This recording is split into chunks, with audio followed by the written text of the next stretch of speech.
Beleza, vamos começar então, pessoal. Muito boa tarde. Sejam bem-vindos novamente, né, à nossa aulinha de PO. Né? A gente estava numa sequência aí de duas aulas assíncronas, né, duas aulas que foram gravadas e tal, e estamos voltando hoje aí com as aulas assíncronas. Já estava com saudades de vocês. Não sei se vocês estavam com saudades de mim, mas eu estava com saudades de vocês. E antes de mais nada, né, só perguntar, né, sobre essas últimas duas aulas que foram sobre o QT, né? Que a ideia era ajudar vocês a começar o trabalho. Queria perguntar se alguém tem alguma dúvida, alguma coisa, seja sobre a aula do QT, seja sobre o trabalho em si propriamente dito, que queira estar trazendo antes da gente começar a aula de hoje.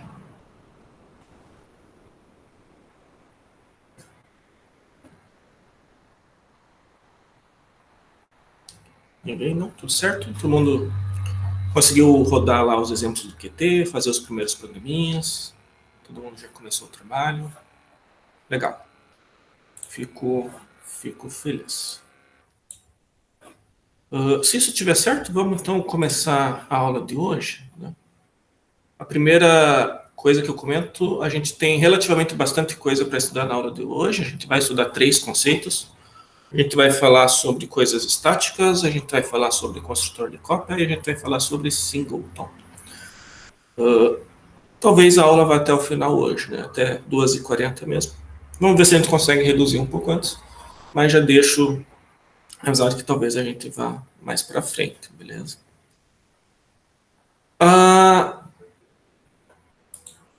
Só abrindo um parênteses, né, para comentar, a aula de hoje, na verdade, seria a prova, né? Se a gente tivesse no calendário presencial, lá normal, né? Geralmente a gente faria uma primeira prova agora, com o assunto que a gente estudou até a aula passada. E daí a gente começaria o que seria assunto de segunda prova a partir da aula de hoje. Né? Como nesse calendário diferente, nessa modalidade diferente também, a gente está fazendo um esquema diferente, não tem essa prova, né? Então, podem relaxar, não tem prova surpresa hoje, nem nada. A gente só tem uma prova lá no final mesmo. Mas só fica esse comentário, né? De certa forma, a matéria se divide em o que a gente viu até agora e o que a gente vai ver a partir dela. Tanto que na lista, né, na lista de exercício, vocês podem perceber lá no Moodle que são duas, né? Lista 1 e lista 2. A lista 1 vai até a aula passada e hoje começa a lista 2. Okay? É como se na tela passada a gente estudasse o básico do PO, né? Aquela coisa dos pilares de PO, né? Herança, abstração, encapsulamento, polimorfismo. E suas técnicas, né? Sobrescrita, sobrecarga, privado, público, protegido, esse tipo de coisa. E a partir da aula de hoje, a gente vai estudar tópicos que eu não chamaria de tópicos avançados, mas sim de tópicos, vamos colocar um intermediário aí, né? No sentido assim, a gente viu o básico até agora e agora a gente vai dar um degrauzinho a mais, beleza? Vocês vão perceber, as aulas a partir de agora não vão ter muito, assim, não tem muito um sentido lógico, né? Não é uma aula continuação da outra, digamos assim. Né? Cada aula vai ser sobre assuntos independentes, assuntos sozinhos entre si. Sabe aquela série, geralmente de comédia, que você consegue assistir os episódios em qualquer ordem, e a ordem não importa? Tipo isso. Né? A aula de hoje não necessariamente é pré-requisito da próxima, e a próxima da próxima dela e por aí vai. Então. Cada aula vai ser um tópico separado, um tópico individual, digamos assim, sobre PO, beleza? E o tópico da aula de hoje são coisas estáticas e as coisas que coisas estáticas trazem para a gente, o construtor de cópia e o símbolo. Vamos estudar isso daí então, o que são coisas estáticas, né? Eu vou começar compartilhando, hoje eu vou compartilhar bastante coisa. Eu vou começar compartilhando literalmente as notas de aula, o PDF que vocês já têm no Moodle, que é o seguinte. Vamos relembrar primeiro o que é um atributo, né? Um atributo de uma classe é uma propriedade que os objetos dessa classe têm. Então, tem uma classe pessoa, um atributo, por exemplo, pode ser idade. Pessoas têm a propriedade de idade. Né? Cada pessoa tem a sua, então faz sentido a gente ter um atributo idade na classe pessoa. Um atributo normal, um atributo não estático, um atributo da maneira com que a gente conhece até a aula passada, ele é um atributo muito assim do objeto. Né? Cada objeto tem um valor específico daquele atributo. Por exemplo, nesse desenho que está compartilhado, que está no PDF, o A1 e o A2 são dois atributos da classe, que são atributos normais, né? Não são estáticos, são atributos como a gente conhece até agora. E aí, se você for perceber, né, todo objeto dessa classe tem esse atributo A1, A2, mas cada objeto tem o seu. O valor de A1 do objeto 1 pode ser diferente do valor de A1 do objeto 3, que pode ser diferente do valor A1 do objeto 2. Mesma coisa para o A2. O valor que o atributo tem é associado muito ao objeto, né? O objeto tem esse valor. Eu posso definir um atributo como atributo estático.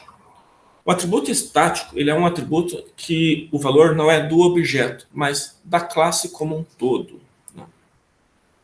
Eu gosto de pensar o atributo estático como se fosse um atributo global, como se fosse uma variável global daquela classe, em que todos os objetos dessa classe compartilham do mesmo atributo. Por exemplo, se eu tenho esse atributo int n na minha classe e eu falo que ele é estático, né, esse valor de n ele é compartilhado por todos os objetos da classe, né? Todas as classes vão ter o mesmo valor de n. A gente vai ver daqui a pouco exemplos de por que é útil ter isso. Mas o conceito de atributo global é tranquilo para todo mundo? Atributo compartilhado por todos os objetos da classe. O valor é mais da classe do que do objeto propriamente dito, beleza? Antes da gente ver um exemplo disso, de aplicação disso, vamos ver como é que isso funciona em C++. Então, agora eu vou voltar para o meu coisa aqui. Cadê meu coisa? Aqui, terminal. Beleza. Eu vou trazer um código pronto já para vocês, mas a minha ideia é explicar com calma o que está acontecendo aqui. Então, vamos lá. Eu tenho uma classe chamada classe, e um atributo do tipo inteiro estático, né? Primeiro, se eu quero indicar que esse atributo é estático, eu vou colocar, antes da declaração dele, a palavra mágica estático, né? Colocando estático antes do atributo, eu estou avisando para o compilador. Esse atributo é estático. O compilador sabe, esse atributo daqui, ele tem que ter o mesmo valor para todos os objetos da classe. Ok? C++ é um pouco chatinho com isso. Não basta eu simplesmente dizer que o atributo ele é estático dentro da classe. Eu preciso redeclarar ele fora também. Sempre que eu tiver um atributo estático dentro de uma classe, eu coloco que ele é estático dentro da classe. E no lado de fora, eu redeclaro ele. Eu faço isso por uma questão de inicialização. O compilador, como o atributo ele é estático, né, ele é o mesmo para todos os objetos, ele precisa de um valor inicial, né, um valor em que ele começa a valer, antes mesmo dos objetos começarem a mexer nesse caso. Eu faço essa redeclaração para dar um valor inicial para o compilador. Posso, inclusive, fazer isso, por exemplo, né, fazer o atributo começar com o valor inicial. Nesse exemplo, 42. Ou, se eu não fizer nada, está subentendido que tem que começar com 0. Mas mesmo começando com 0, eu preciso redeclarar fora. Beleza? Okay. Então, 2 passos. Coloca o static na classe e redeclara fora, né? Se você quer que comece com 0, basta redeclarar, mas tem que redeclarar. Se você quer que comece com outro valor, só colocar aqui o outro valor que você quer que comece.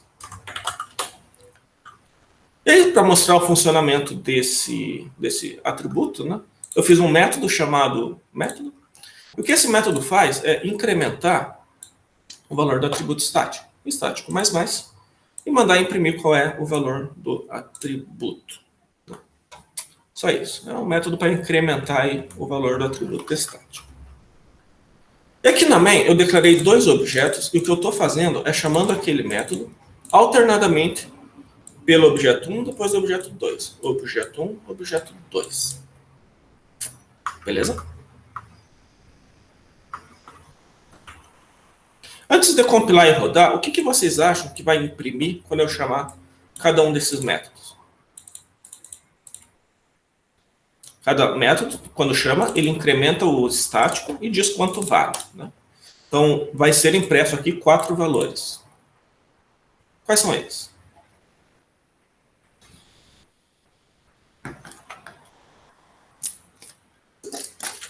O Luiz colocou ali 1, 2, 3, 4. Interessante, né? Eu concordo com o Luiz. Então, G++, menos CPP. Tá aqui, ó. O valor do atributo é 1, 2, 3, 4. E olha que interessante, né? O fato dele mostrar 1, 2, 3, 4 é porque o atributo está sendo incrementado sempre que o método é chamado. Mesmo que o método esteja sendo chamado por objetos diferentes, como o atributo é estático, não importa por qual objeto eu vou chamar o método. É o mesmo valor que eu estou incrementando. Por isso que ele está saindo 1, 2, 3, 4 e não 1, 1, 2, 2. Okay. Se esse cara não fosse estático, fosse um atributo normal, beleza? Ele vai imprimir lixo de memória porque eu não inicializei no construtor. Mas, assim, valores diferentes porque eu tenho objetos diferentes, certo?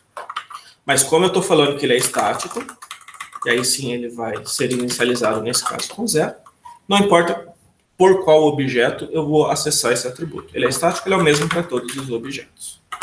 Tá ali, 1, 2, 3, 4. Tudo bem? Sim? Só para mostrar, né, a inicialização. Se começar o atributo estático com 42, por exemplo, naturalmente o que vai ser impresso é 42, 43, 44, 45, 46. A inicialização funciona. Beleza?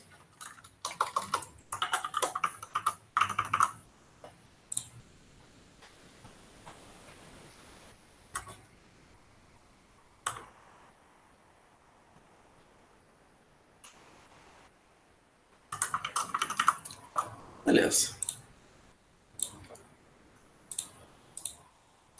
Só para mostrar para vocês também, né, abrindo um parênteses, se eu quiser tentar acessar o atributo estático fora da classe, se eu fizer a configuração certa, eu posso.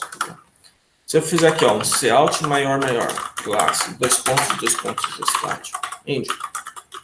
Na teoria, isso funciona, e o que eu estou fazendo aqui é acessar o atributo estático da classe, né? Olha só que interessante. Já que o atributo ele é global da classe, né, ele é da classe e não do objeto, eu conseguiria acessar esse atributo através da classe e não de um objeto específico. Entende? Como o valor do atributo estático é da classe e não do objeto, eu consigo acessar o valor estático sem ser pelo objeto 1, pelo objeto 2, né, sendo direto pela classe mesmo. Isso aqui representa o atributo estático da classe. Beleza? Okay. Isso não vai compilar, porque no momento ele está privado. Vale as mesmas regras de encapsulamento.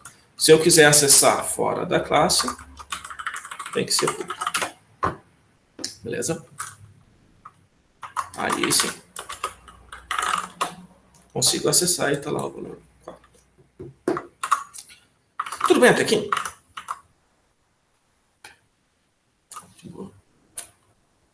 Beleza.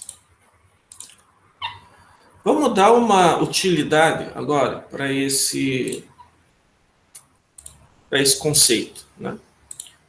Para que serve um atributo estático no fim das contas? Tá? Eu vou fazer um outro código com vocês. Agora eu não quero trazer ele pronto, eu quero fazer com vocês.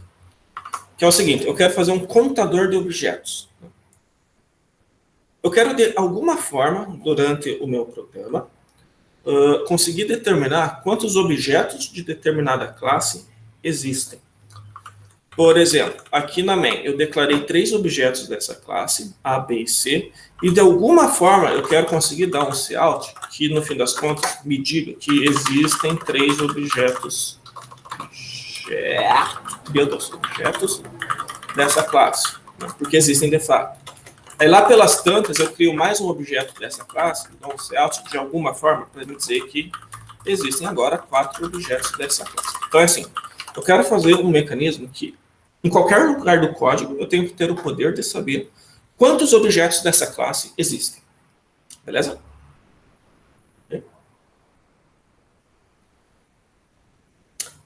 Como a gente pode fazer isso? Uma ideia?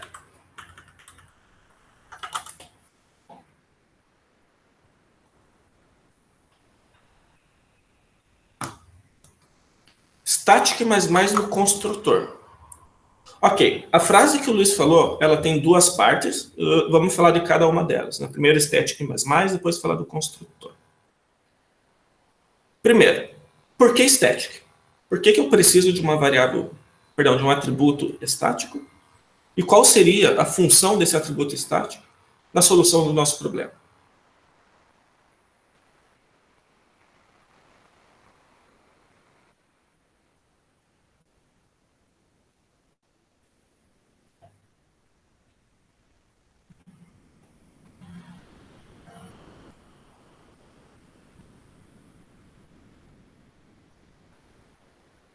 Isso foi uma pergunta para o Luiz, mas se alguém quiser responder por ele, tanto faz.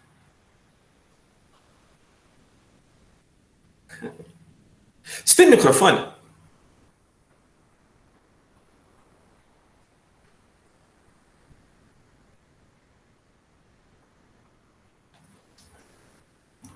Tranquilo, sem problemas. Mas assim, por que eu preciso de um atributo estático e qual que vai ser o papel dele na brincadeira?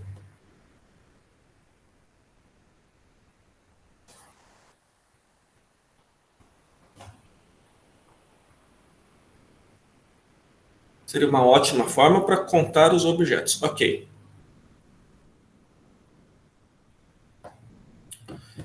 Já que ele é da classe e não do objeto. Beleza. Se eu quero contar os objetos, em algum lugar vai ter que ter uma variável que conta. Né?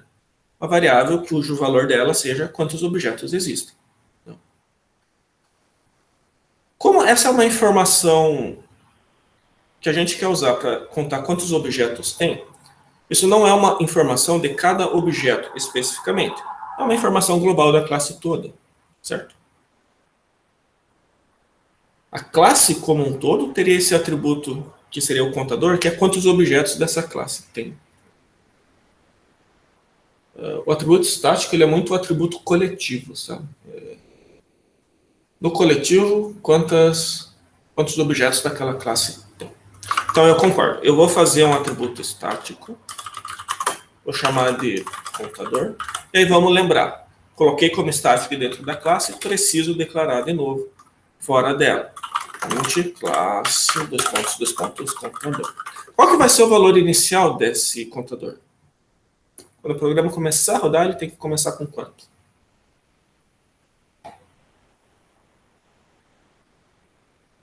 0. Posso fazer igual a 0, não tem problema, ou eu posso deixar essa parte em branco, está subentendido igual a 0. Beleza? Beleza. Meu contador começou em 0. Quando que eu incremento o contador? E vamos pensar, né? A ideia é que, já que ele conta quantos objetos tem, assim que um objeto passar a existir, eu tenho que incrementar esse contador. Quando que um objeto passa a existir? No construtor dele. Certo? Então, eu vou definir o construtor da classe, public, classe, e aqui eu vou colocar contador mais. E só para mostrar, eu vou dar um Cout. No momento, tá? Contador, objetos. Meu Deus. Todo mundo concorda? Começa com 0 e dá mais no construtor. Assim que o objeto nascer, contador mais. Beleza? Fazendo isso, a mera construção de 3 objetos, né, deve fazer isso daqui, imprimir que tem 3 construtores lá, 3 objetos. Contador.cpp. Então, tá lá, quando eu criei um objeto, tem um objeto, depois 2, depois 3. Se eu declarar mais um objeto aqui, classe B, por exemplo, criei mais um objeto, vai para 4. Beleza? Beleza.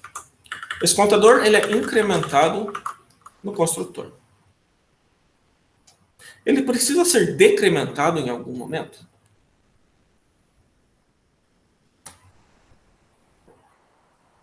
Tem algum momento que os objetos eles deixam de existir e por conta disso eu tenho que decrementar o contador?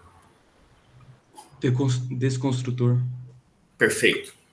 Da mesma forma que ele deu mais no construtor, a gente tem que dar menos no desconstrutor. Todo mundo concorda? Vamos lá. Tinha classe desconstrutor, contador menos. E só para mostrar, vou fazer o mesmo cout. Opa, o que eu fiz? Ai meu Deus. Calma, aqui. Vou fazer o mesmo cout. E vamos lembrar, né? Isso daqui vai criar os 3 objetos. Nesse return, a função main vai deixar de existir. Quando ela deixar de existir, os 3 objetos vão ser destruídos. Então, o que deve acontecer?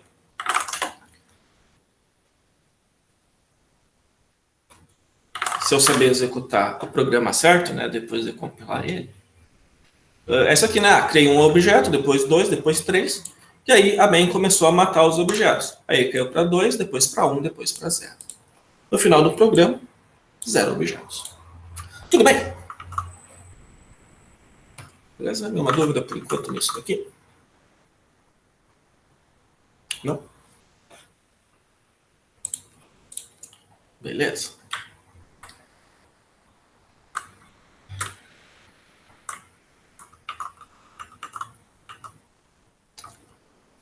Da maneira com que a gente está fazendo esse programa, né, eu estou colocando esse cout do contador, né, dentro do construtor e do desconstrutor, para eu ver, né, o valor do contador. Mas você concorda, seria mais legal se eu conseguisse, dentro do construtor, só fazer o mais, dentro do desconstrutor, só fazer o menos, igual a gente falou antes, né, de alguma forma perguntar qual é, ou obter, né, da classe a informação de qual é o contador atual, certo? Conseguir fazer isso fora do construtor e do desconstrutor. A gente viu antes que eu poderia, né,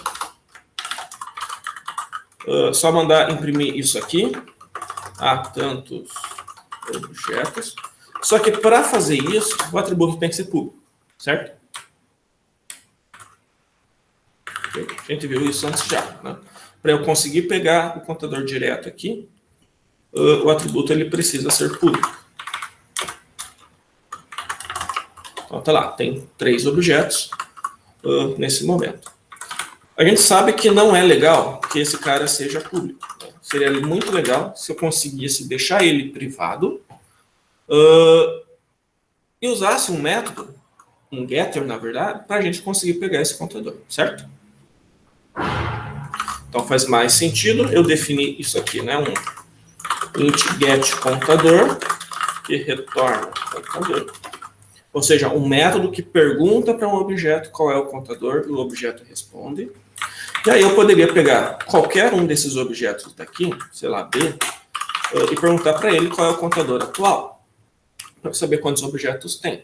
Pergunta para o B, B, qual é o contador atual? Como o contador é global de toda a classe, todos os objetos têm acesso, inclusive o B, ele vai ser capaz de responder. Ah, nesse momento vão ter 3 objetos. Beleza?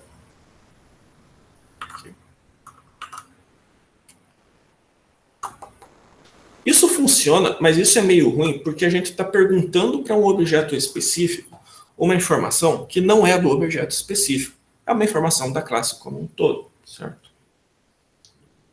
Isso é particularmente ruim no caso em que a gente não tem objeto nenhum. Eu deveria ter o direito de saber que há 0 objetos do momento, né, se eu não declarei objeto nenhum. Certo? Ok? Só que se eu não declarei objeto nenhum, eu não tenho para quem perguntar. Eu não consigo chamar esse getter se eu não tenho objeto nenhum. Todo mundo entende o problema? Eu tenho um atributo estático, ele está com 0, só que eu não tenho para quem perguntar que ele vale 0, porque eu não declarei ninguém ainda. Da mesma forma que o atributo estático ele é uma informação mais da classe como um todo do que de um objeto específico, um método estático ele é um método que pode ser perguntado para a classe como um todo e não necessariamente para um objeto específico. Então, assim, existem tanto atributo estático quanto método estático. O método normal, que não é estático, é um método que a gente pergunta para um objeto. Um método estático é um método que a gente pergunta para a classe. Beleza?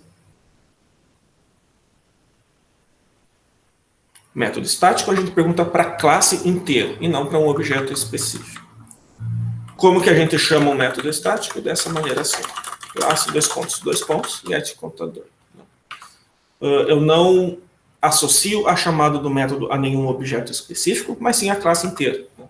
Isso aqui é, chame o método getContador da classe classe. Okay? Abrindo parênteses, eu só posso chamar um método dessa forma se ele for um método estático. Nesse caso, ele é. Então, tudo bem. Fazendo dessa forma, eu consigo, de fato, dizer que tem 0 objetos no banco. Tudo bem, método estático? Beleza. Sim. Tudo bem? Beleza. Podemos continuar, então? Vamos lá, então. Me avisem se estiver muito rápido ou algum ponto tiver passado mais por cima, beleza? Podem me interromper sempre que vocês quiserem. Para continuar, eu preciso abrir um grande parênteses e fazer várias observações sobre métodos estáticos. Tá? Método estático são métodos que a gente pergunta para a classe e não para o objeto. Isso quer dizer que a classe sozinha como um todo consegue responder esse método. Está aqui a gente chamando para a classe como um todo. Mas, se você quiser perguntar para um objeto, pode. Esse é o primeiro parênteses que eu abro. Se existe um objeto dessa classe, por mais que o método seja estático, se você quiser, você pode sim chamar esse método através de um objeto específico. Tem o mesmo efeito do que chamar ele para a classe toda. É a mesma coisa. Beleza? Eu acho que funciona normal e tem um objeto ali. Não é muito comum. Né? Quando o método ele é estático, é mais comum chamar para a classe toda do que para um objeto específico. Mas se quiser chamar para um objeto específico, pode. Beleza? Esse é o primeiro ponto. Segundo ponto, e esse mais interessante ainda. Vou fazer um atributo normal. Atributo normal. Beleza? Quero que os objetos, como esse atributo normal é sobre objetos e não classes, quero que todos os objetos comecem um atributo normal igual a 0, por exemplo. A gente sabe fazer, vai no construtor, atributo normal igual a 0. Certo? Galera, eu consigo aqui no getContador fazer um cout desse atributo normal?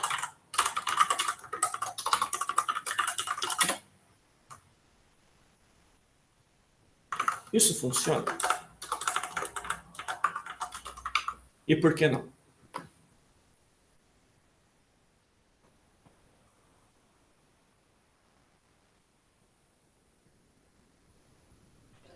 Eu acho que é o retorno que não é estático, no caso.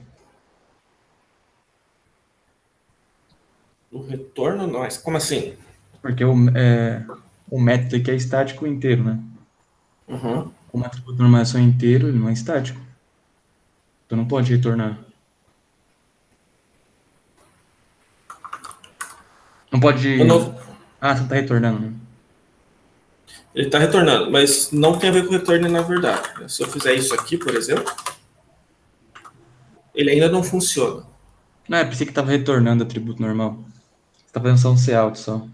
Isso, estou fazendo um cout.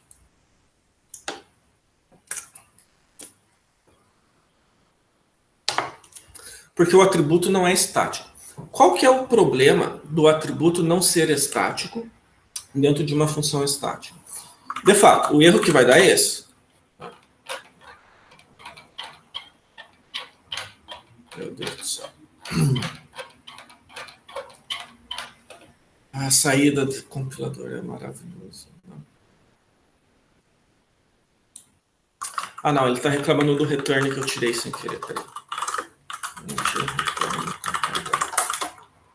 Só voltar isso. Beleza. Está falando, ó, eu tenho um uso inválido, né, do atributo normal em uma função estática. Ele está reclamando, o atributo ele não pode ser usado numa função estática. Mas por que isso é um problema?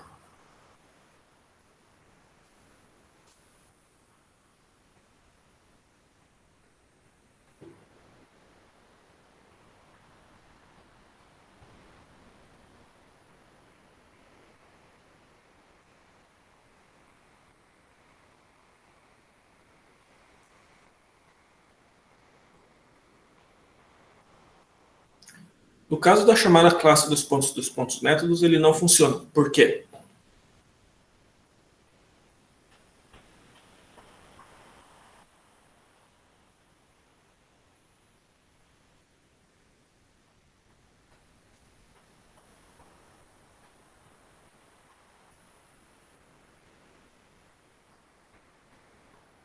Certo, mas o ponto que eu quero chamar a atenção é o seguinte: o atributo estático é um atributo global da classe. O atributo normal é um atributo que cada objeto tem. Se o método ele é estático, eu consigo chamar esse método para a classe inteira e não para um objeto em específico. É o que a gente faz aqui, para a classe inteira. Se esse método está sendo chamado para a classe inteira e não para um objeto específico, esse método ele não tem acesso a coisas que são de objetos específicos. Beleza?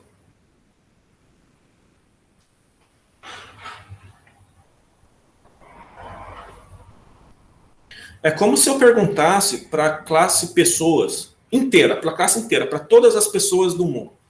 Pessoas do mundo como um coletivo, qual é a sua altura? Não faz sentido, porque a altura seria um atributo específico de cada objeto dessa classe, e não um atributo global. Beleza? Por isso que métodos estáticos não têm acesso a atributos normais. Tá? Uma maneira mais generalizada de falar isso é falar que métodos estáticos não têm acesso ao ponteiro this. Se eu tentar utilizar o ponteiro this, e aí vamos lembrar, o ponteiro this é um ponteiro para o objeto específico, individual, para o qual o método está sendo chamado. Se o atributo ele é estático, ele não está sendo chamado para um objeto específico, individual. Ele está chamando para a classe toda. E é por isso que o this não está disponível para funções estáticas. Beleza? Então, essa é a observação. No caso, se for chamado objeto.método funciona, mesmo que não seja comum, ainda não. Porque o compilador, ele não sabe, quando você está fazendo a classe, se você vai chamar com um objeto específico ou se você vai chamar para a classe toda. E por definição, quando você coloca o método como estático, né, o compilador é obrigado a dar a opção de você chamar para a classe toda. Né? Se é estático, eu tenho que poder chamar para a classe toda. E se eu tenho esse poder, não dá para fazer. Então, por mais que eu possa fazer aqui a classe a.getContador, o problema é antes. Né? O problema é que ele é estático, então eu não consigo usar o this. Ele deu esse erro antes de chegar aqui. Né? Ele olhou aqui e já deu erro. Beleza? Ok. Legal. Então fica esse comentário aí. Se esse atributo normal fosse estático, eu ia conseguir chamar? Transformei meu atributo normal em estático. Agora funciona? Sem isso, claro.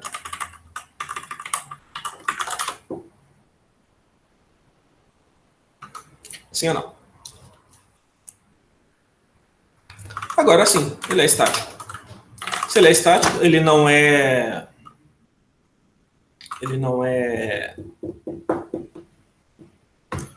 de um objeto individual, ele é da classe toda e aí pode usar. É só lembrar, métodos estáticos só podem acessar atributos estáticos. Beleza?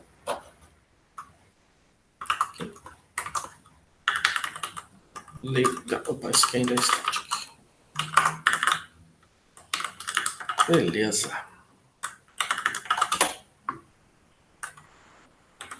Deixa eu voltar ao que a gente estava antes, que é o nosso contador estático, mais o construtor, menos no desconstrutor. Se eu não declarei objeto nenhum, ele tem que dizer que tem 0 objetos. Beleza.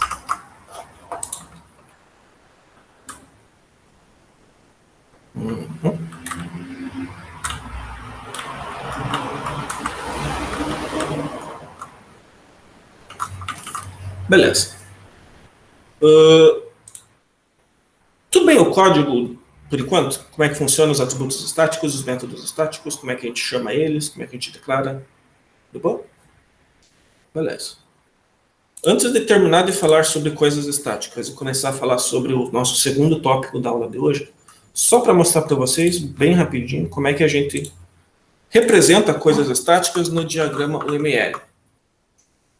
E é bem fácil, é sublinhado. No diagrama UML, se você sublinha um determinado atributo, você está falando que esse atributo é estático. Se você sublinha um determinado método, você está falando que o método é estático. Beleza? Então, só isso. Ok. Bem simples. Eu vou pedir um intervalinho aí de 2 minutos para ir no banheiro tomar água e em seguida a gente fala da segunda coisa que a gente vai falar hoje, que é o construtor de cópia, beleza? 2 minutinhos, já estou de volta. Valeu.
Beleza, estou de volta. Vou esperar um pouquinho o pessoal voltar do intervalo também.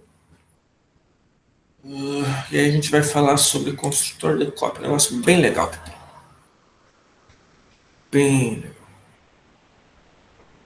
legal. Bem legal que é o construtor de cópia. Para isso, deixa eu já compartilhar aqui o código de novo. Cadê aqui a janela? Cadê o meu código? É isso.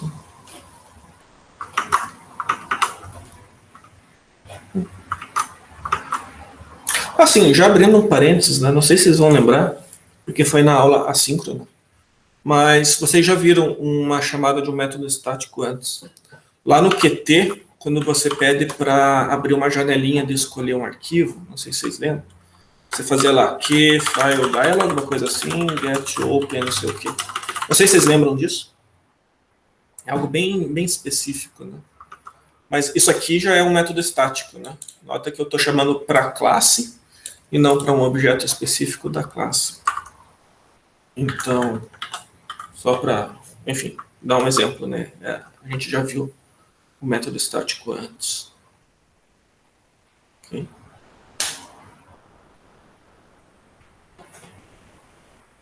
Na documentação do Qt ele avisa também quando é estático, né? Coloca estático.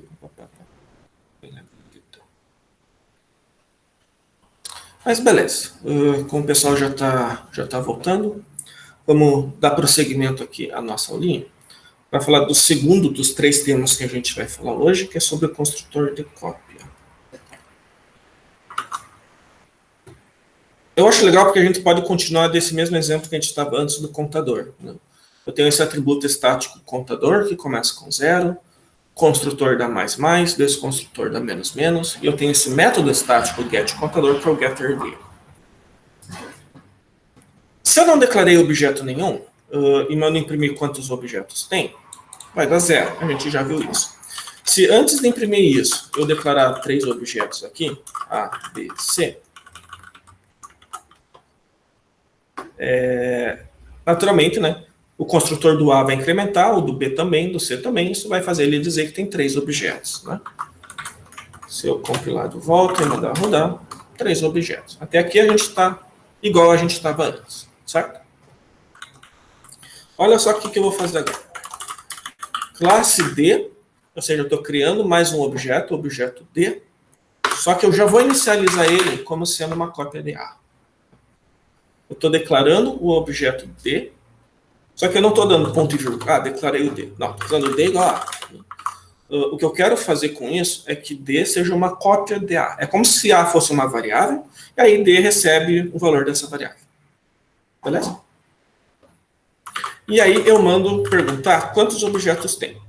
Pergunta, quantos objetos tem no momento?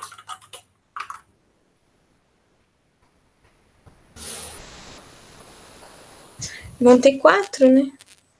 Vão ter 4. Uhum. O A, o B e o C, e agora o D. Certo? 4. Então, o que eu espero é que esse Cout aqui imprima 4 objetos. Certo? Só que eu tenho uma notícia ruim para vocês. O Cout acha que ainda existem só 3. Por quê? Vamos lá. Primeiro, ele já achava que tinha 3 antes e continuou achando que tem 3 depois. Isso é um forte indício de que o A, B e o C ele contou, e quem ele não contou foi o D. Certo? Então foi o D que não foi contado. Por que o D não foi contado? Esse contador ele é incrementado no construtor da classe. Se o D não foi contado, é porque o construtor do D não foi chamado. Beleza? Isso aqui não está sendo chamado para o D. Mas, Ricardo, você falou que o construtor é chamado automaticamente sempre que um objeto é criado. E aqui a gente está criando o D. De fato, isso é verdade. Só que, na verdade, o rolê todo é o seguinte. Existem 2 tipos de construtores em C++. O construtor normal, esse que a gente já conhece, que ele é chamado sempre que a gente inicializa, né, sempre que a gente constrói um objeto de uma classe. Existe um segundo tipo de construtor, que a gente chama de construtor de cópia, copy constructor. Ele também é chamado quando os objetos são construídos, porém, quando os objetos são construídos como cópia de outro. Existem 2 formas de eu construir um objeto. A forma normal e a forma de como cópia de outro. Para cada uma dessas 2 formas, o construtor normal e o construtor de cópia. Beleza? O que acontece com o objeto D, nesse caso, é que ele está chamando o construtor de cópia, e não o construtor normal. E como a gente só colocou esse mais no construtor normal, o D não é incrementado. Beleza? Se eu quero fazer esse D ser incrementado, eu preciso, então, colocar um contador mais no construtor de cópia também. E aí vamos ver como é que a gente faz o construtor de cópia. Olha assim, ó. Esse aqui é o construtor de cópia, ou né, copy constructor. Ele é um construtor, então um método com o mesmo nome da classe. Só que ele recebe como parâmetro exatamente aqui, ó, const class e-comercial algum outro objeto. Tá? Quando eu declaro um construtor com exatamente essa sintaxe, okay, exatamente assim, né? Nome da classe, abre parênteses, const, nome da classe de novo, e-comercial e o nome de uma variável. Isso aqui está falando para o compilador que esse construtor é o construtor de cópia. Ele vai ser chamado, sempre que um objeto for construído, como cópia de outro. No caso do D, é esse tiozinho aqui que vai ser chamado. Se eu colocar o contador mais aqui também, aí sim ele vai contar o D. Quer ver? Opa, deu erro. Ah, sim, eu digitei errado. Eita, Ricardo. Classe. Olha só. Agora 4. Estava 3 antes, foi para 4, é porque o D foi contado. O D foi contado porque, como ele está sendo construído como cópia de outro objeto, é o construtor de cópia que está sendo chamado para ele. E o construtor de cópia faz o contador mais fácil. Tudo bem?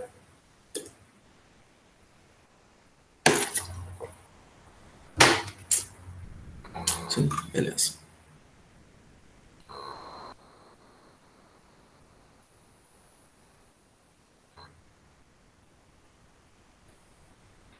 Eu não sei se está dando para ouvir no microfone um barulhinho de... Vocês estão ouvindo isso, não?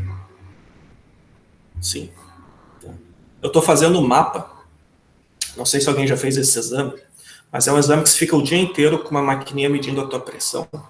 E ela fica medindo a cada 15 minutos. Né? Cada 15 minutos ela enche, tô com um negócio no braço aqui, ela enche, enche. É um saco. Aí tem que parar tudo que você está fazendo, né? Pelo menos com o braço esquerdo. Aí esperar o negócio, enfim, fazer o negócio e depois continuar. Já aconteceu umas 4 vezes durante a aula, não sei se vocês perceberam. Mas, exame bem legal, assim, para ficar medindo a pressão, né, à medida que o tempo passa. Eu estou bastante curioso para ver o resultado, né, qual que é a pressão durante a aula, para ver se eu me estresso muito durante a aula ou se eu fico calmo durante a aula. Vamos ver o que vai dar. Mas beleza, vamos dar prosseguimento. Nem imagino como seria o nosso se a gente estivesse fazendo prova. É verdade. Cara, é verdade. Vocês podem testar isso um dia, né? Vai no cardiologista, pede, queria fazer mapa no dia tal. Aí você marca. Né? Ele vai ficar surpreso.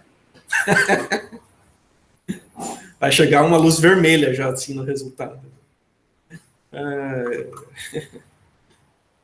Enfim. Vamos lá. Fiz um router e deu alteração quando eu estava em aula. O que é router? Não sei o que é router.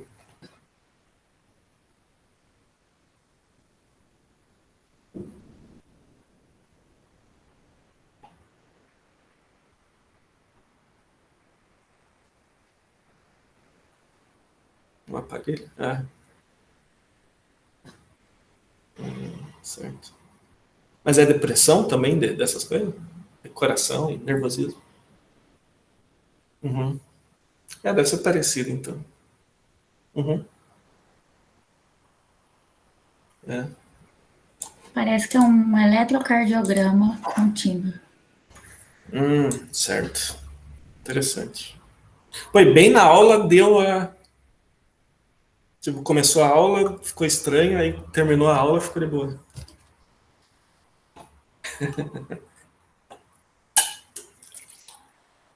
Enfim. Certo. Foi uma aula bem chata, então, né? Eu vou nem perguntar do que é a aula, porque vai que, né? Vai que me compromete essa história aí. Tá bom. Legal. Mas, beleza, vamos dar prosseguimento aqui. E tem bastante coisa para falar ainda hoje. Construtor de cópia é chamado quando a gente faz uma cópia de um objeto para outro. Okay? Só para deixar bem explícito, eu vou colocar um cout aqui para mostrar que o construtor de cópia está sendo chamado. Eu chamei construtor de cópia. Okay? Só para aparecer lá para o usuário quando que isso está sendo feito, né? Nesse caso daqui, isso vai ser feito uma única vez para o objeto D. Né? Então, está lá. Chamou o construtor de cópia para o objeto D, e aí passaram a ter 4 objetos. Olha só que legal, só a título de curiosidade. Imagina que eu vou fazer um método qualquer aqui, método qualquer, que recebe como parâmetro um objeto da minha classe. O que ele faz não importa, pode até ser vazio mesmo. Beleza? E aqui, ó, até para não confundir, eu vou comentar essa parte, ignorem isso por enquanto. Eu vou simplesmente declarar um objeto dessa classe, na verdade 2, vou fazer assim, a.método qualquer b. Ou seja, eu estou chamando o método qualquer para o objeto A e passando como parâmetro o objeto B. Beleza? Okay. Vocês vão perceber que nesse caso específico, o construtor de cópia também vai ser chamado. Ele também chamou o construtor de cópia. Mesmo que eu tenha construído A e B normal, sem ser cópia um do outro, eu chamar esse método qualquer dessa maneira, fez o construtor de cópia ser chamado. Alguém sabe por quê?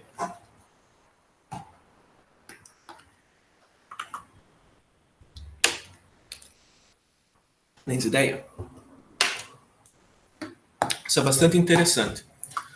Lembra lá na primeira aula que a linguagem C tem os seus parâmetros, né? Quando você passa parâmetro para uma função, existem 2 maneiras de você passar parâmetros, por cópia e por referência. Se eu não falar nada, a passagem é por cópia. Se eu colocar um e comercialzinho, é por referência. Vocês lembram disso? Sim. Como nesse caso, o parâmetro está sendo passado sem o e comercial, é uma passagem por cópia. E é literalmente por cópia. O objeto obj, nesse caso, ele é uma cópia do objeto B, e não o objeto B em si. E aí, na hora que o compilador vai fazer essa cópia, tem que fazer a cópia do B para colocar no obj, como está fazendo uma cópia, chama o construtor de cópia. Beleza? Sempre que eu passo um parâmetro, e esse parâmetro é o objeto de uma classe, o construtor de cópia está sendo chamado também. E se for por referência? Né? Se eu colocar o e comercial, aí vai ser por referência, não vai ser por cópia. Se não vai ser por cópia, aí não chama. Beleza? Um fun fact aí, um fato divertido, bem interessante, sobre o construtor de cópia. Tudo bem até aqui? Sim? Legal. Vamos dar prosseguimento.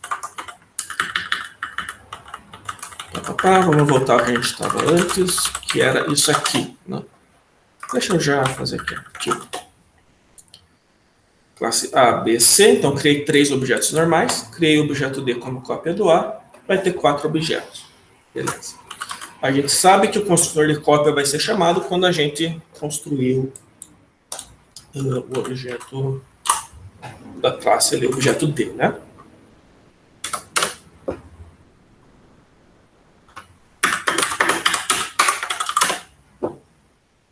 D igual a B.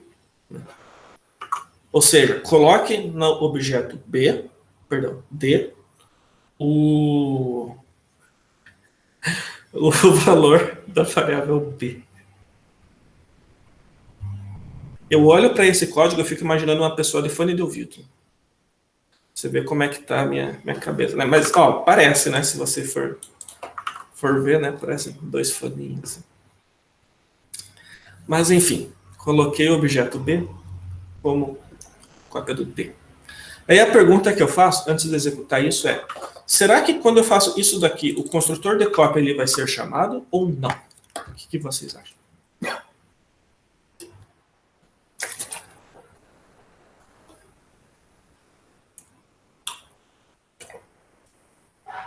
Vocês concordam que está sendo feita uma cópia ali, né? Eu estou pegando uma cópia do B e colocando no D. Certo? Só que E aí eu vou até comentar esse Cout para não confundir, tá? Não fazer o Cout desse aqui.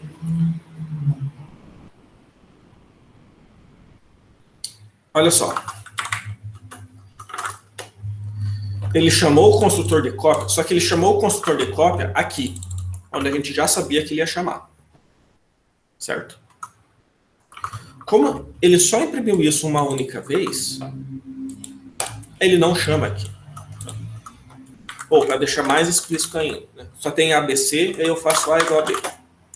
É isso, A igual a B. Não vai chamar nenhuma vez. Tá. Fazer A igual a B não chama o construtor de cópia. Por quê? Porque eu estou fazendo uma cópia. Né? Eu estou pegando uma cópia do B e colocando no A. Por que o construtor de cópia não é chamado? Eu estou fazendo uma cópia, mas eu não estou construindo. O problema não é a cópia, é o construtor. Isso é uma coisa que eu quero chamar a atenção de vocês, tá? Porque assim, a sintaxe disso é muito parecida. Tá? Nos dois casos, eu estou fazendo um objeto igual a outro. Só que nesse caso, o construtor de cópia é chamado, nesse caso, não. E qual que é a diferença? Nesse caso, o objeto está sendo construído como uma cópia. O objeto D não existia e ele está passando a existir como cópia de A. Nesse caso daqui, o objeto A não está sendo construído como uma cópia de B. O objeto A já existe, ele está deixando de ser quem ele era e passando a ser uma cópia de B. Beleza? Então, embora o código é o mesmo, né, A igual a B, em um deles eu estou fazendo uma declaração, no outro eu estou fazendo uma atribuição. Na declaração eu estou chamando o construtor de cópia. Na atribuição, não. Beleza? Se eu quiser fazer um cout, né, quiser mandar imprimir que está acontecendo alguma coisa nesse caso, né, onde é que vai ser esse cout? É interessante, né? É polimorfismo de novo. Esse igual não é igual a esse igual. O que esse igual faz não é a mesma coisa que esse igual faz. Esse igual, ele constrói como uma cópia. Esse igual, ele atribui uma cópia. Beleza? Isso aqui é construtor, isso aqui é atribuição. Se eu quero fazer um cout para imprimir qualquer coisa, quando isso aqui está acontecendo, isso aqui é um operador de atribuição. Eu vou sobrecarregar o operador. Aí vamos lembrar de sobrecarga de operador. Né? Nesse caso daqui, vai ser assim, ó. Classe operator igual classe C. Isso aqui, a gente sabe, é sobrecarga do operador de atribuição. Ou seja, do igual. Beleza? Quando eu faço A igual a B, nesse caso daqui, é isso aqui que eu estou fazendo. Né? Usar o operador igual, que é o operador de atribuição, para aí sim colocar um objeto em cima do outro. Vocês vão ver que vai imprimir aqui. Tá, não tem o return porque eu esqueci, mas o que importa é o cout. Né? Sobrecarregou o operador igual aqui. Beleza.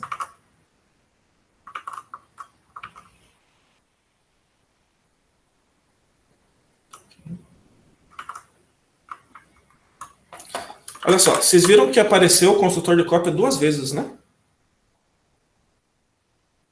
Depois igual. A gente sabe que uma vez o construtor de cópia é isso aqui, e a gente sabe que o operador igual é isso aqui. De onde veio esse segundo construtor de cópia?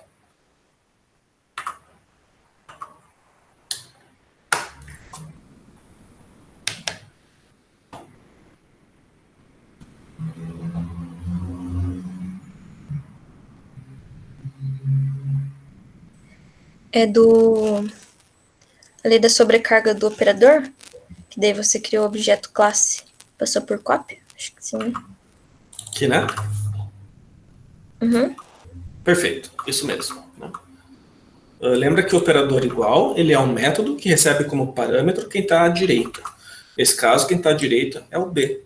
Ele está recebendo, nesse objeto classe C, uma cópia de B. É que esse segundo construtor de cópia é aqui. Beleza? Okay. Se eu não quiser que ele chame, a gente já sabe, né? Tem que passar por referência. Passando por referência, aí ele não chama. Beleza. Legal. Uhum.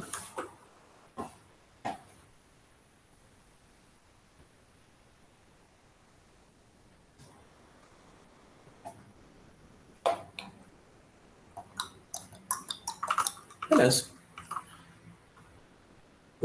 Sobre o construtor de cópia, o que ele faz quando ele é chamado e a diferença dele para a sobrecarga do operador igual. Tudo bem?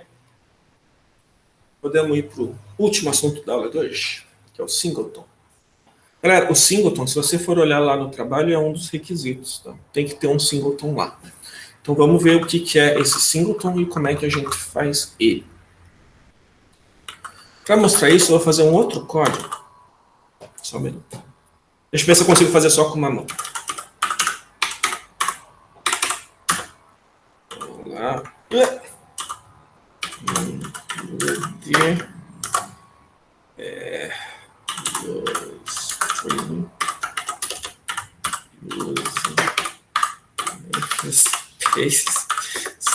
Eu me sinto quando eu tinha 10 anos, sabe? Que a gente ficava catando milho no teclado, assim, para ver onde é que tá as letras. Programar com uma mão só é tipo isso.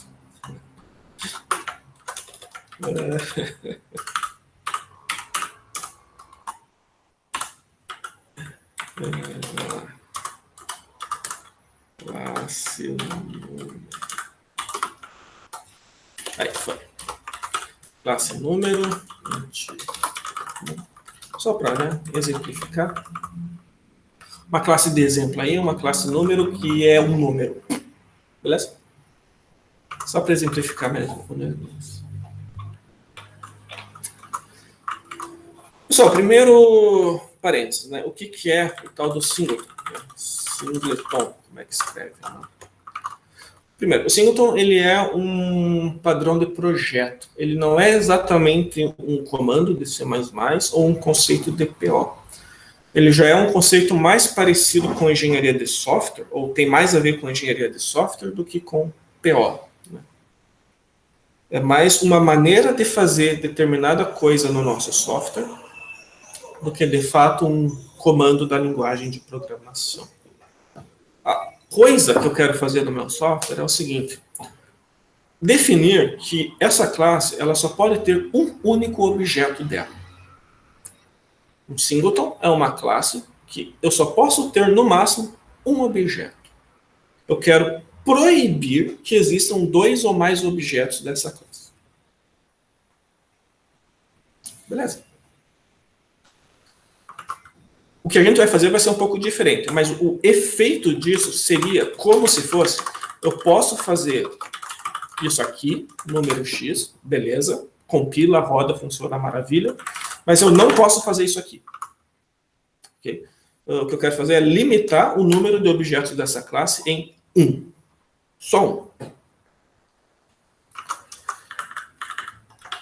A gente vai fazer com uma classe de exemplo, mas, assim, aplicações da vida real em que isso pode ser verdade.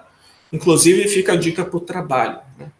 A janela principal do seu trabalho pode ser um singleton. Porque se você for parar para pensar, né, quando você executa o teu programa, a janela principal é uma só.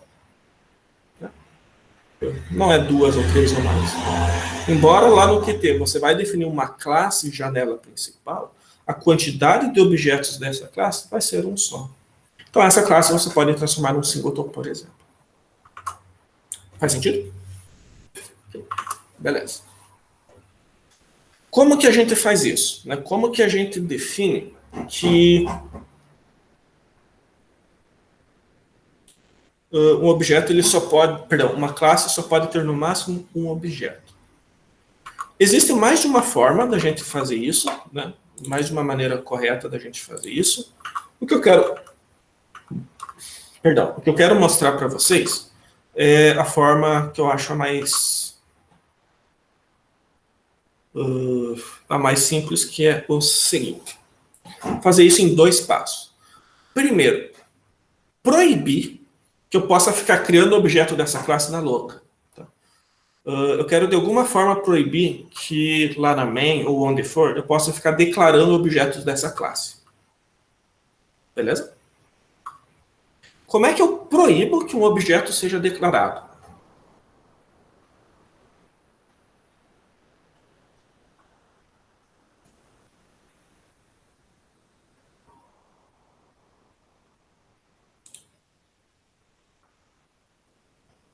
Eu quero que aqui na main eu tente declarar um objeto dessa classe, isso dá erro.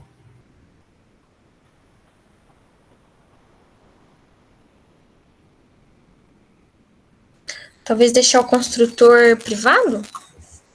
Perfeito. Nosso primeiro passo vai ser privatizar o construtor. Não precisa ter nada dentro, basta que ele seja privado. Beleza? Se eu privatizo o construtor, eu não consigo chamar o construtor fora da classe. Como para declarar um objeto, o construtor ele é chamado junto, né? Isso vai fazer com que eu não consiga declarar o objeto. O construtor é privado, não está para declarar. Beleza?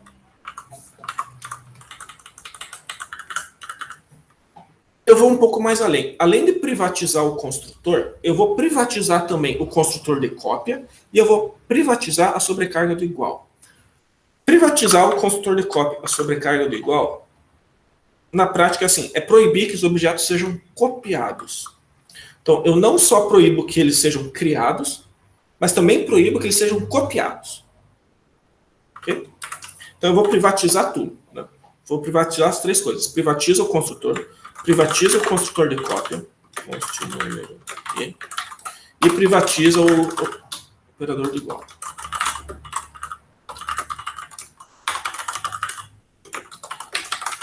Dessa forma, eu não consigo nem construir e nem copiar o objeto dessa classe de um lugar para o outro. Eu não consigo fazer nada. Beleza?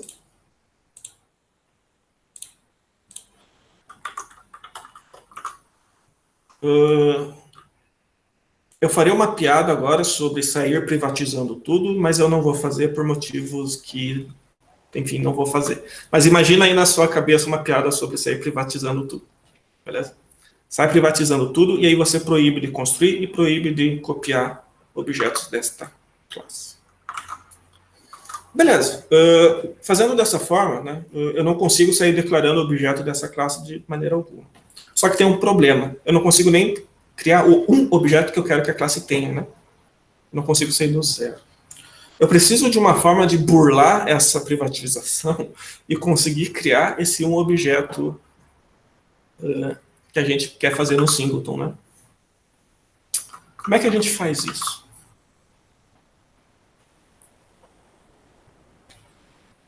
Olha que interessante, né?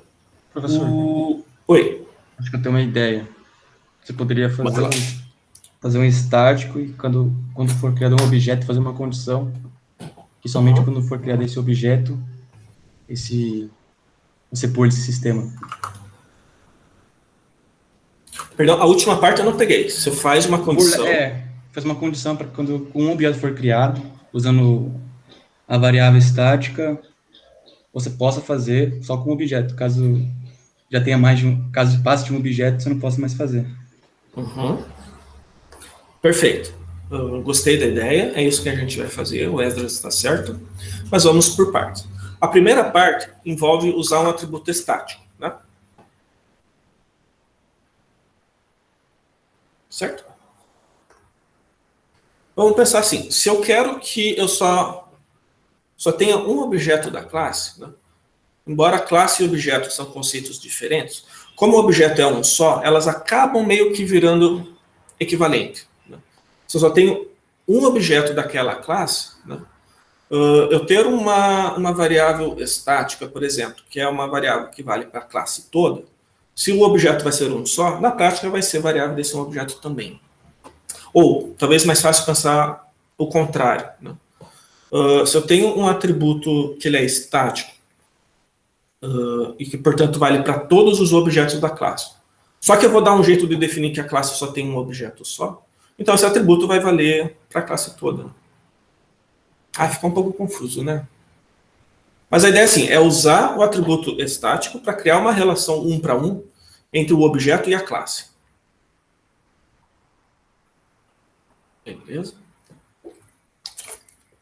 Talvez quando a gente fizer isso fique mais claro, mas eu vou fazer isso aqui, ó.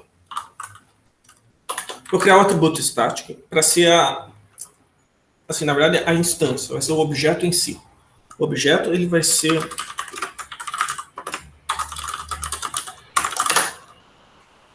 isso aqui.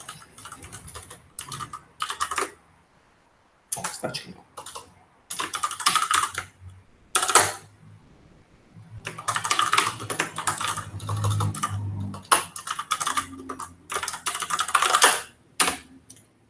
Vamos com calma. O que eu estou fazendo é criando um atributo. Esse atributo ele é estático, então ele vale para a classe como um todo. E o tipo desse atributo é ponteiro para número. O que eu quero é que esse atributo seja um ponteiro para o símbolo, um ponteiro para um objeto que essa classe tem. Beleza? Okay. Inicialmente, eu não tenho nenhum objeto alocado, né? O meu sistema ele começa com 0 objetos dessa classe. Então, eu coloco esse ponteiro null como valor inicial do meu atributo estático. Só que no getter, aí eu vou fazer um getter desse cara. Então, número asterisco, get instância. Eu vou fazer o teste. Se a instância ainda não foi criada, eu crio ela. E retorno a instância.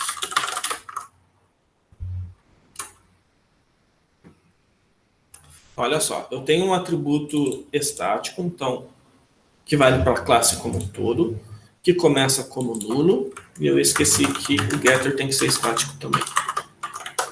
Aí eu tenho esse getter ele vai ser o meio de acesso, né? Vai ser a única interface que a gente vai ter com o objeto. Nota que é a única coisa pública na classe, todo o resto está privado. Então, a única forma de eu acessar esse objeto é através desse getter. Eu sempre vou chamar esse getter para pegar esse objeto. E aí, esse getter, sempre que for chamado, ele vai ver. Se o objeto não existe, cria o objeto. Criou uma vez e retorna a ele. Da segunda vez para frente que eu chamar esse getter, o objeto já vai existir, então não vai criar um novo, né, porque ele não vai ser nulo. Aí ele vai retornar o objeto que eu criei na primeira vez que eu chamei o getter. E aí eu consigo criar, no máximo, um único objeto dessa classe. Beleza?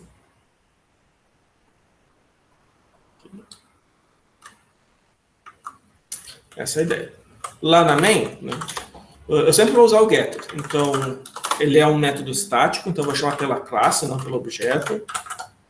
Ah, meu Deus. Número, dois pontos, get instância. Isso aqui me dá a minha instância.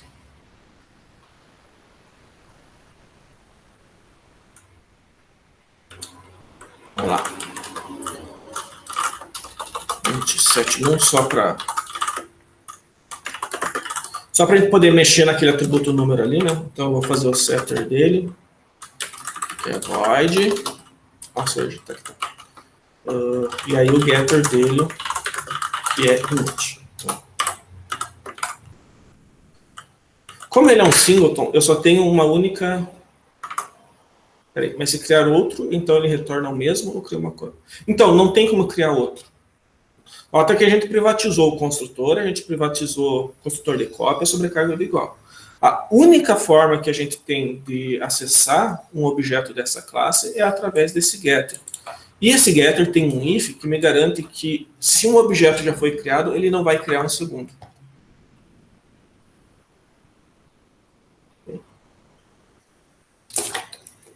E esse objeto ele é estático, né? Então ele tá salvo aí como um atributo da classe como um todo. Beleza? Okay. E fazer isso aqui é a única forma de eu acessar essa uma instância, né? Número dos pontos, get instância. Através disso eu posso chamar um setNum para 42, por exemplo, né? E fazer um cout, por exemplo, pega a instância e aí o get num. Isso aqui deve imprimir o...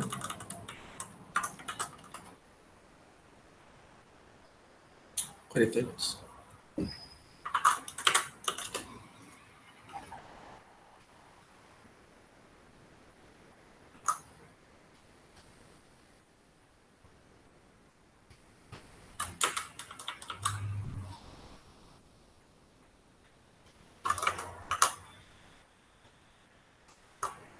Asterisco aqui, né?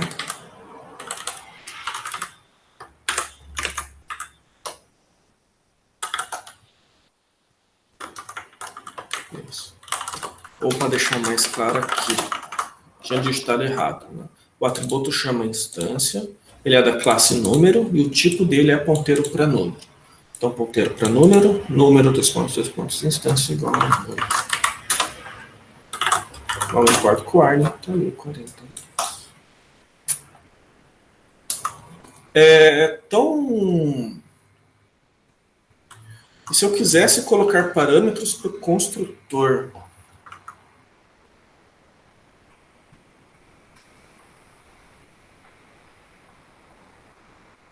você não quer fazer isso. Lembra que é um singleton. Sendo um singleton, eu só quero existir um único objeto dessa classe. Colocar parâmetro no construtor, né, é poder, de certa forma, personalizar esse objeto da maneira com que ele é construído. Né? Aí eu falo, o meu objeto ele começa com valor tal, o outro com tal, o outro com tal.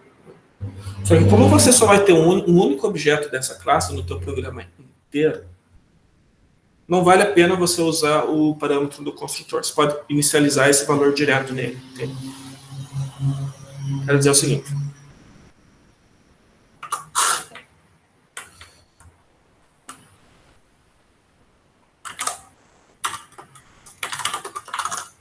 Vale mais a pena, no caso do singleton, eu chegar aqui no construtor e colocar hardcore mesmo, no código, o valor inicial do meu atributo, né, para fazer ele valer 42, por exemplo. Né, isso deve fazer o número já começar com 42, inclusive, podemos testar isso.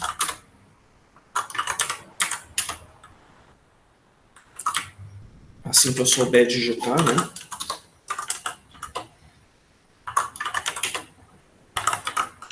Vale 42. Do que faz mais sentido fazer isso nesse caso do que eu ter aqui um int n num igual a n e passar, por exemplo, 42. Eu até posso fazer isso, né? Eu acho que isso funciona. Está ali o 42, né? Coloquei o atributo no construtor e passei para ele aqui no nível. Só que esse valor é fixo, esse é meu ponto. Porque eu só tenho um único objeto dessa classe, né? Então esse construtor ele só vai ser chamado uma única vez em todo o meu programa, certo? Como eu botei para rodar, esse construtor chamou uma única vez e não vai mais ser chamado depois. Como ele não vai ser mais chamado depois, o valor que vai ser inicializado ao objeto vai ser um só. E colocar um parâmetro no construtor faz com que você possa variar, né, esse valor. Então você pode fazer, né, dessa forma funciona. Mas não faz tanto sentido, entende? É mais nesse ponto. E aqui tem que tomar cuidado. Não precisa, tá certo. É isso mesmo. Ele não vai reconhecer o outro. Tudo bem? Beleza? Pro Yuri ali, tranquilo? Tudo certo? Beleza. Então tá aí o nosso singleton. Isso fecha a aula de hoje. Eu ainda preciso dar um recadinho e tal, mas de conteúdo seria isso. Pessoal, ficou alguma dúvida, alguma coisa? Tudo certo. Se tiver tudo certo, já tem exercício novo para fazer. Aí, vamos lá. E esse exercício é bem legal, é o meu preferido dos exercícios. Ele seria uma excelente questão de prova, por exemplo, mas eu estou trazendo ele como exercício, porque ele é legal de fazer. Quando o senhor fala que é legal, dá até um certo medo. Vocês acham que quando para o professor é legal, é porque para vocês vai ser ruim? Ô, louco, que isso? Vocês não compartilham da minha legalidade? Digo, da minha opinião que as coisas são legais. Ó, mas é bem legal, de verdade. Eu acho. Vamos lá. O exercício da semana é o seguinte, para vocês fazerem até terça-feira. Implemente a classe pilha, para implementar uma pilha, né? Utilizando como estrutura concreta um vetor de até 50 posições. É só para relembrar. Lá de ED, né? Uma pilha é um tipo abstrato de dados em que os números vão estar um em cima do outro, né, no desenho abstrato. Aí tem essa função push que coloca no topo da pilha, tem essa função pop que tira do topo da pilha, beleza? Vou pedir para fazer essa classe pilha, né? Utilizando como estrutura concreta um vetorzinho, então é a pilha estática lá de ED, né? Você vai declarar como atributo um vetor de 50 posições e a posição do topo, né, da pilha. Tem que ter um construtor que inicializa a pilha vazia, o método push para inserir na pilha e o pop para retirar da pilha. Isso aqui é bem igual ao que a gente já conhece lá de ED mesmo. Tá? Além disso, eu vou pedir um método estático, stats, que imprime ao usuário a quantidade de pilhas existentes no momento da chamada, além do tamanho total de todas as pilhas existentes. Então é assim, tem que existir esse método stats dentro da sua classe, que eu posso chamar a qualquer momento do meu código, e a qualquer momento, a hora que eu chamar, esse método tem que imprimir para o usuário quantas pilhas existem e qual que é o tamanho total das pilhas. O tamanho total das pilhas é a soma dos tamanhos de cada pilha. E aí o que eu faço? Eu te dou um exemplo de função main, que de novo você pode copiar e colar do teu exercício, não tem problema. Eu faço várias operações de pilha, tipo criar uma pilha, dar uns push, aí criar uma pilha como cópia de outro, aí apagar a pilha, etc.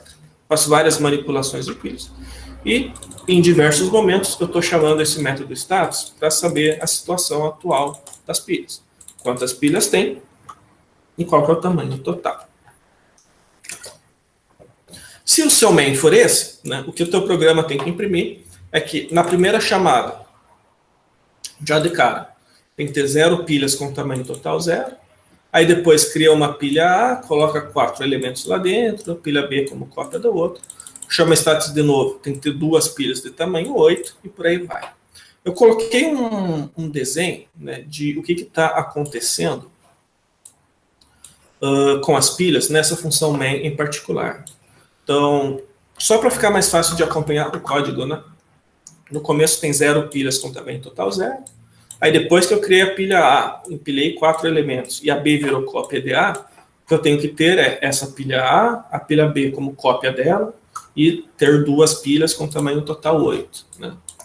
Aí depois eu empilho 2 elementos no B, então empilhei 2 elementos no B.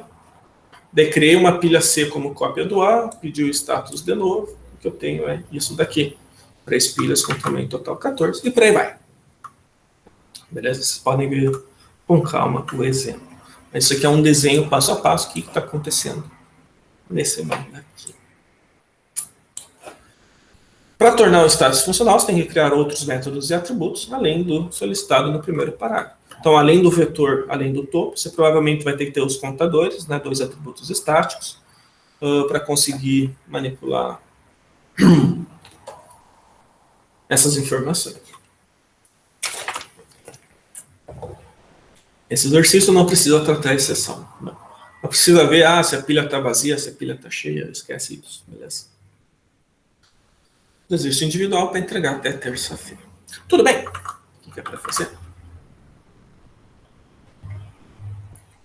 O vetor da vector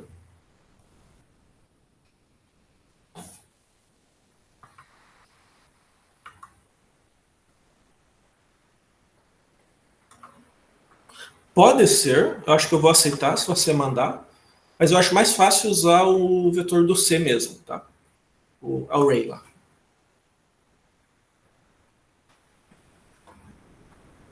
Igual em ED lá. Então, a class pilha, aí dentro vai ter lá o vetor e o topo. E as outras coisas. Mais nesse sentido. Beleza?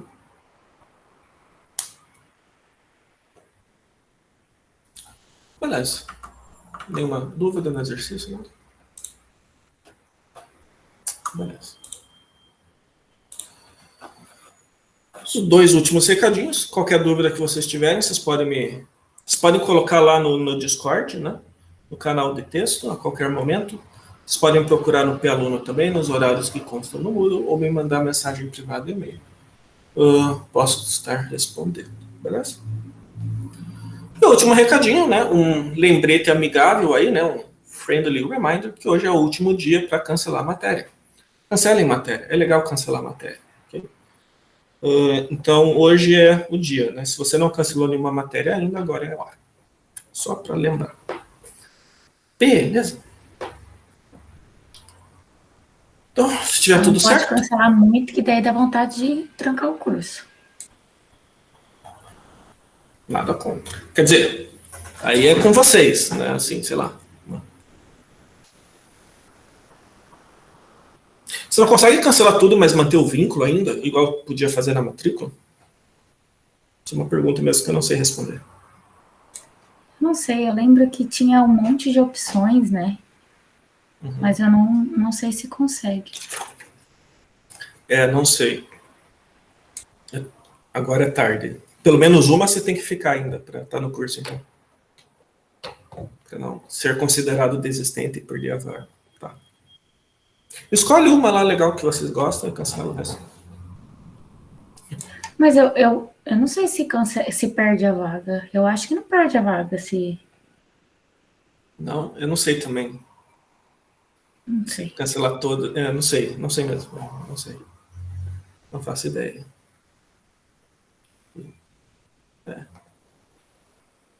Sei lá, 1, 2, até 3 eu acho que tá beleza, mas depois disso vai ficar complicado, né? Na minha opinião, claro. Façam o que vocês querem. Beleza. Então, beleza? Muito obrigado. Qualquer dúvida é só vir procurar naqueles canais que a gente já comentou antes. E a gente volta na próxima quinta-feira falando de polimorfismo dinâmico, que é outro assunto, né? Beleza? Muito obrigado, pessoal. Fiquem bem. Bom fim de semana. Boa semana e até mais. Valeu!